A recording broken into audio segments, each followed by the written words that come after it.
Okay guys, ang daming tao dito talaga. Tourist season na talaga dito sa US. Ganito talaga dito pag tourist season na eh. There you go.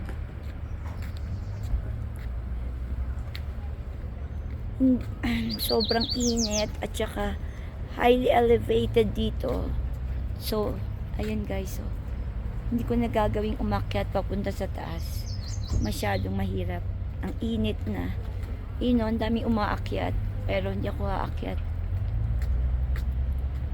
Mainit, tsaka hindi pwede ang mami ko. There you go. Ayan guys, so. Yep. We got to see the Devil's Tower here in Wyoming.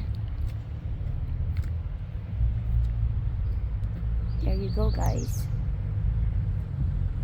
Diba? Ayun yung yung mga yung route papunta, yung mga climbers kung gusto mong umakyat papunta doon, ang taas niyan guys. Grabe, hindi ko aakyatin yan, no. Hindi naman naakyat sa roof, I mean not roof but sa top, pero yung around it, mga 1 hour daw yun bago mo matapos, so no way.